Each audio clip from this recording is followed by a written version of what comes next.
Peace and blessings, family. Welcome to another episode of Learn with Shavern.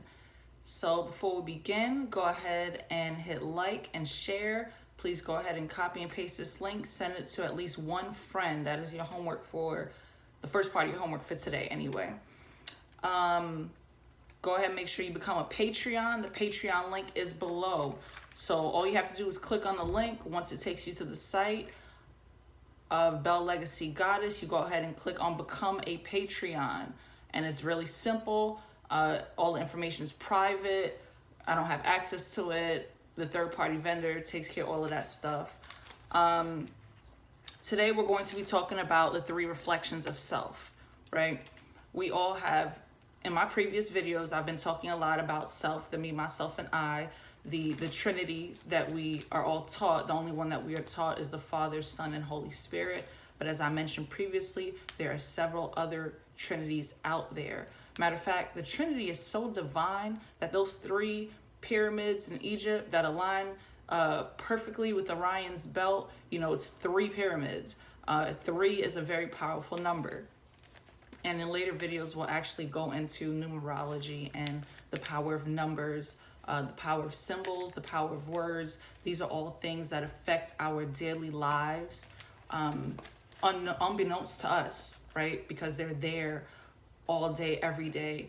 And because we have numbed ourselves to acknowledging them, we don't really take into consideration how they actually are affecting us. That headache that you got, you saw an Advil commercial like 5 months ago that gave you that headache that you have right now. That's how powerful the subconscious is, right? So again, make sure you like, share the link below.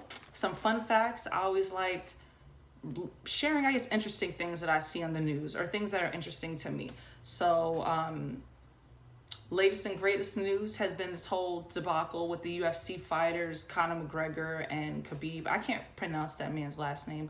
I am not even going to try to demolish it. So I apologize. Like, Khabib, that's what you're going to be referred to. You're Khabib.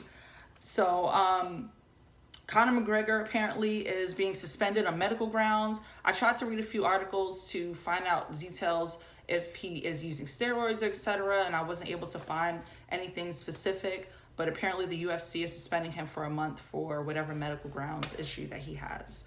Another thing that I saw while I was looking for what he actually was suspended for was that Khabib's cousin and apparently Conor McGregor got into some type of fight after their UFC fight, and he was on this video like showing off his bruises and his cuts like his war wounds, like they were badges of honor. I'm not really quite sure what to think about that, but I thought it was interesting, and I don't really know too many people out here who's showing off their cookie that they got a shiner there.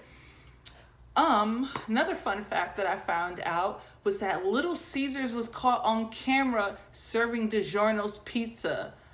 Oh, if I get the chance, I will absolutely be sharing that link that I found that on, because that is big. Now, in my first video where we talk about the 3 acts of self-love, and I spoke about the things that you feed yourself, I like dining at fine restaurants. I am by no means really big on fast food. If it's a chain restaurant, in my opinion, it's like out the window. And there's some, don't get me wrong, there's some really good chain restaurants out there.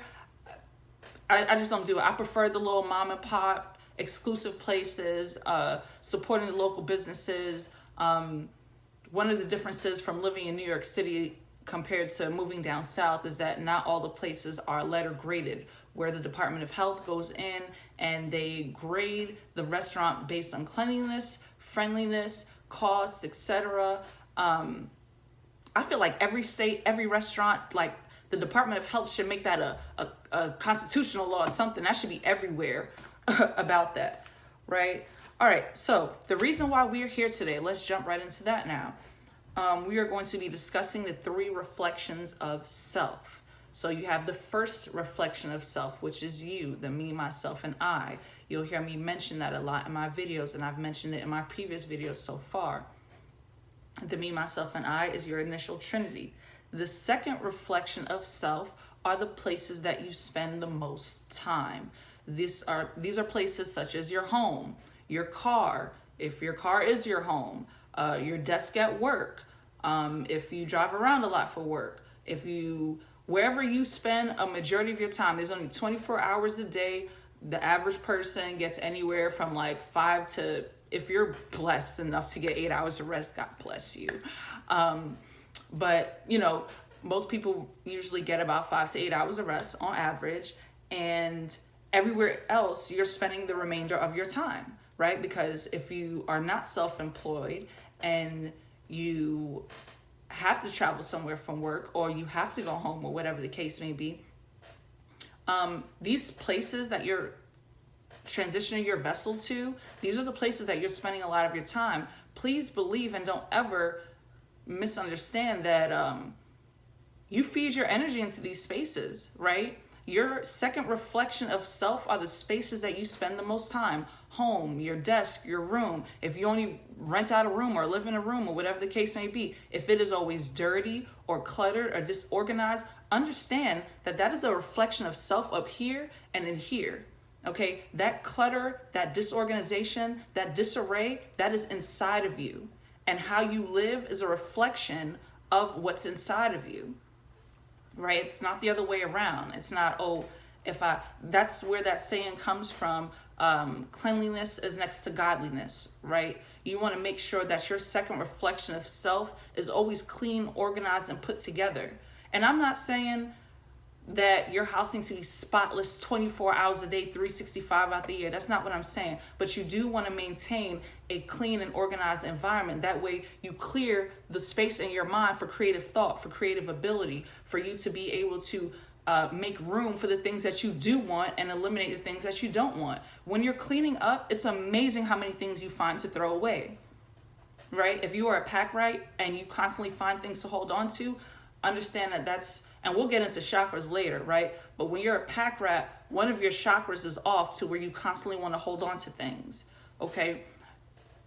I believe it was Buddha who said that if you're able to release your attachment to all worldly things, that is like one of the steps towards spiritual ascension, right? Remember the 3D, this third dimension, the things that you could touch, feel, hear, and smell, is nothing but one version of a dimension, right? There are several dimensions if you believe in, or if you study on or read on. I like to read a lot of things. I like to watch a lot of different documentaries, and I'll actually start sharing with you guys some of the literature that I come across. Not saying everything that I read or come across is actual factual, but in my previous video, I did mention using discernment, right? Does this make sense? Does this fit? Does this fit into the grand scheme of things of what I'm being told? Just common sense things, right?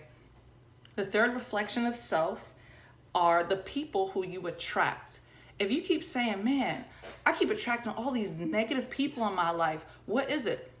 That's something in you. That's something inside of you. You are a negative individual and you keep attracting negative things because there's something negative in you. Okay, but the reverse is true. If you are a positive person, you're like, man, I am so lucky that all these great things always happen to me. The reverse is true, right? That's inside of you. Your third reflection of self are the things, the energy that you emanate that attracts it back, because energy is nothing but a giving and receiving, right? I believe it was Einstein, I think, that says energy cannot be created nor destroyed. It is merely moved from one place to another. So our words are energy. The symbols that we see are energy. The spaces that we dwell in are all energy, right? And everywhere that you are reflections of self, from where you spend your time to the people you spend time with, and then inside of you. That's why it is so important to balance all of this. It is so important to take care of your Maserati. You don't want to put regular gas in your Maserati. You want to put premium in there. So you want to make sure that you're constantly feeding yourself positive things, positive images. I hope this helped today. For Learn with Shavern, please make sure you like, share, become a Patreon. Definitely support.